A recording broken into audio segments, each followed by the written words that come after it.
Tariki ya 4 Nyakanga 1994 ifite igisobanuro kinini mu rugamba rwo kubohora u Rwanda. Ingabo z'inkotanyi zashoje kuwa mbere Ukwakira 1990. Abari bamaze amezi hafi 3 bihishe mu mujyi wa Kigali bibuka uko bongeye gusohoka aho bari bihishe. Mu gitondo cy'itariki 4 z'ukwa karindwi hari uruhurirane rw'impunzi nyinshi. Izo mpunzi mu gihe gitoya zabaye nkaho zeyutse zisha hafi aho ngaho.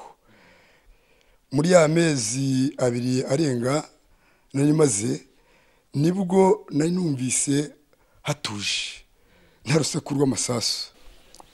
Mbona abasirikare b'inkotanyi mu kanya gato harya haruguru ku bapantekote. Nahise mbona abantu b'impunzi benshi cyane, kuko harimo abarimo bahunga b'intera hamwe birukanka. Hari abataye imbunda aho ku marembo iwacu kuko hahoraga hari bariyeri.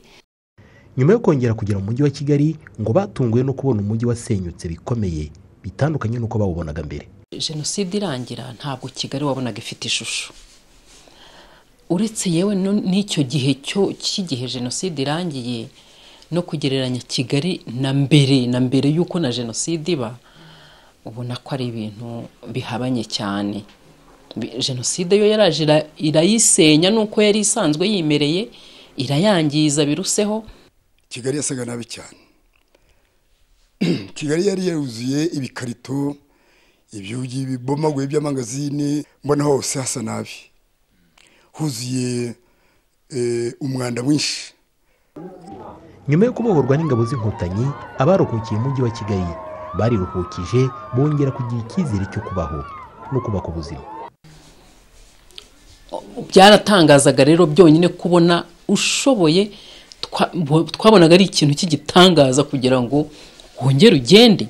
Wabonaga ari ibintu bitangaje. Imana niyo yonyine tubishimira, tugashima cyane uburyo yakoresheje inkotanyi mu buryo bw'igitangaza zikabasha kubohora u Rwanda. Umva, Imana yo mu ijuru duhora tubasengera ngo ibahe umugisha, kandi yabahaye umugisha. Niyo mpamvu igihugu cyacu kigeze aho kigeze, nuko yazikoresheje n'ubundi ikomeze gukoresha leta yacu ibyiza. Tuyishimira Imana uko bwije uko bukeye. Kubohorwa kwa Kigali n'igihugu cyose muri rusange byahaye u Rwanda icyerekezo gishya bituma rukomeje gutera imbere mu nzego zose. Jean Damascene Imana ishimwe, i Kigali.